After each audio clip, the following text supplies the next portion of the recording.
Fraksi SPD Guru di SDN Pangeran Kornel, Kecamatan Pusaka Jaya, Kabupaten Subang, Provinsi Jawa Barat. Saya CGP Angkatan 8.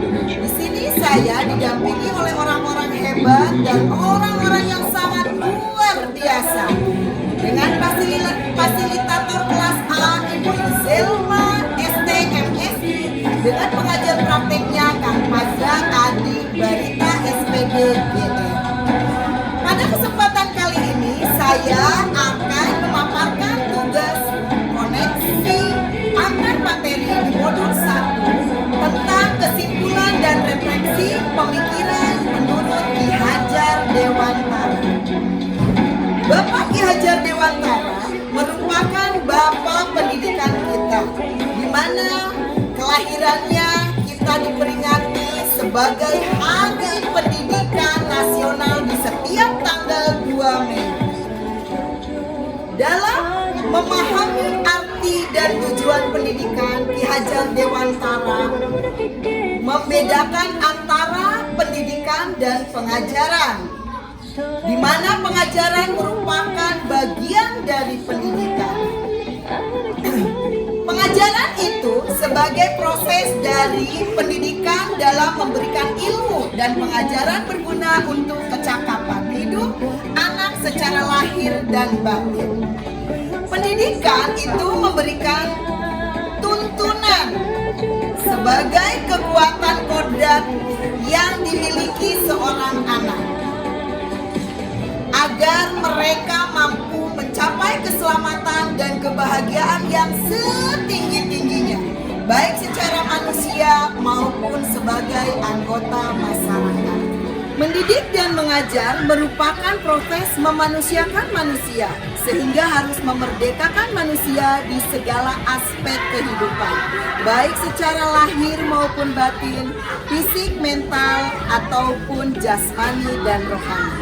Sebelum mempelajari modul 1.1, saya percaya bahwa pendidikan mendominasi dalam proses pembelajaran atau yang disebut teacher center. Peserta didik sebagai objek dari proses pembelajaran. Ketuntasan ditentukan oleh KKN sehingga pembelajaran berfokus pada ketercapaian materi dan KKN. Pendidik kurang memahami karakteristik peserta didik. Peserta didik pasif dan kurang semangat dalam proses pembelajaran. Dalam proses pembelajaran, suasana tegang, seakan-akan anak takut dan tidak menyenangkan. Setelah mempelajari modul 1.1, saya menyadari bahwa satu pembelajaran berorientasi atau berpusat pada murid atau yang disebut student center. Yang kedua yaitu peserta didik bukanlah objek pembelajaran, melainkan sebagai subjek dari pembelajaran. Yang ketiga, penilaian tidak hanya dari aspek kognitif saja, melainkan juga aspek afektif, psikomotor, spiritual, sosial, dan budaya. Pendidik harus memahami dan menghargai semua karakteristik dari peserta didik. Selanjutnya yaitu pendidik merancang dan menerapkan pembelajaran secara menarik sehingga peserta didik aktif dan termotivasi dalam pembelajaran. Yang keenam yaitu pendidik sebagai fasilitator yang menentukan peserta didik untuk menciptakan pembelajaran sesuai dengan konsep kodrat alam dan zamannya. Menerapkan konsep merdeka belajar dengan pencapaian profil pelajar Pancasila. Pendidik harus menciptakan suasana belajar yang nyaman, aman, menyenangkan, agar peserta didik aktif dan kreatif dan berekspresi sesuai dengan karakteristiknya.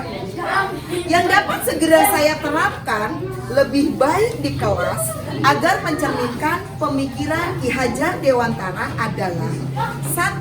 Sejatinya pendidikan adalah menuntun anak sesuai dengan minat dan bakatnya.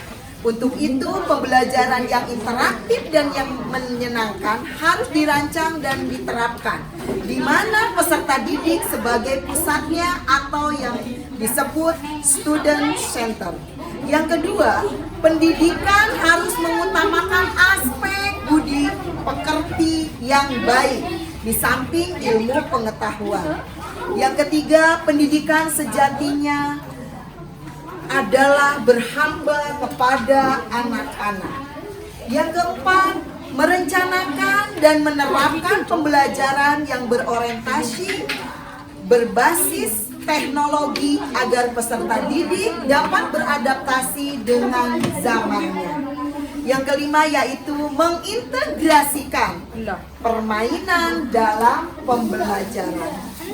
Terima kasih atas segala perhatiannya. Mohon maaf atas segala kekurangan. Salam guru penggerak cakep, bergerak, bergerak dan menggerakkan. Wabillahi taufik wal hidayah. Wassalamualaikum warahmatullahi wabarakatuh.